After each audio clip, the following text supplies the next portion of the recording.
oggi si presenta un libro dedicato a Piersanti Mattarella, un politico cristiano. Sì, presentiamo questo libro che è una mia testimonianza contenuta in un libro proprio dal titolo Piersanti Mattarella, un politico cristiano.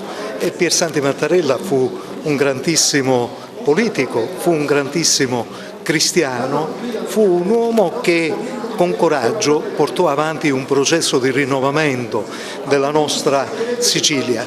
La sua corsa si è interrotta per mano assassina quel fatidico 6 gennaio del 1980, ma noi lo ricordiamo oggi in questo mese di maggio, a ridosso del 24 maggio che fu la data di nascita di Piersanti Mattarella, quindi una data di speranza. Quindi non vuole essere la presentazione di oggi una delle solite ricorrenze, una delle solite celebrazioni che si conclude con la posa di una corona di allora, ma si vuole fare di questa giornata una giornata di speranza, una giornata di gioia, una giornata in cui Mattarella, che spesso e volentieri si diceva negli opuscoletti che venivano presentati da Piersanti, Mattarella ha qualcosa da dirvi, oggi noi possiamo dire Mattarella ancora ha qualcosa da dirci.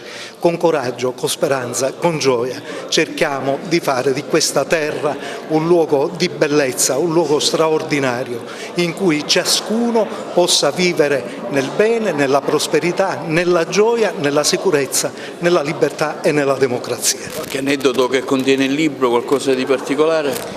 Ma uno in particolare che mi riguarda personalmente e mi riporto alla memoria al congresso nazionale del 1976, del marzo del 1976, allorquando erano i segretari possibili erano Zaccagnini e Forlani. Zaccagnini, che per noi giovani di allora rappresentava la speranza, il futuro, il rinnovamento, Forlani che rappresentava la conservazione.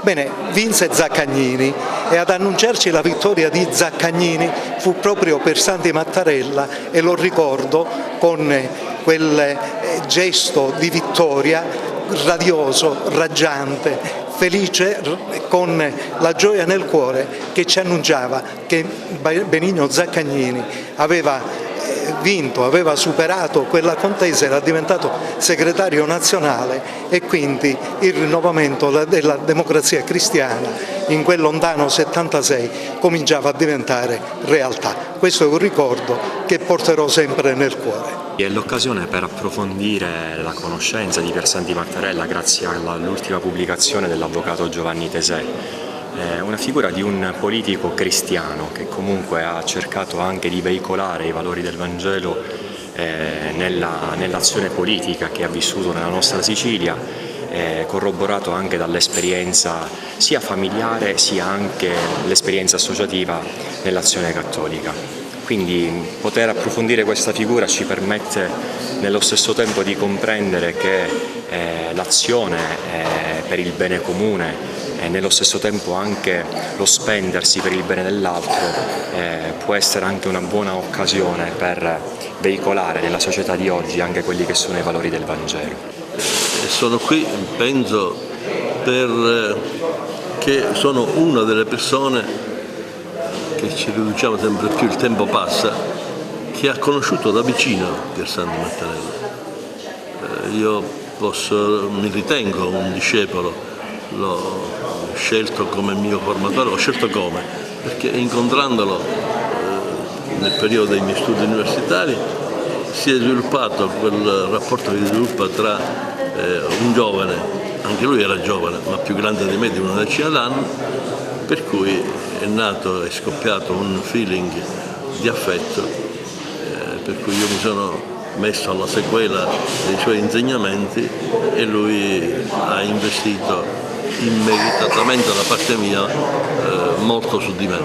Così è nato questo rapporto che purtroppo è stato troncato 43 anni fa.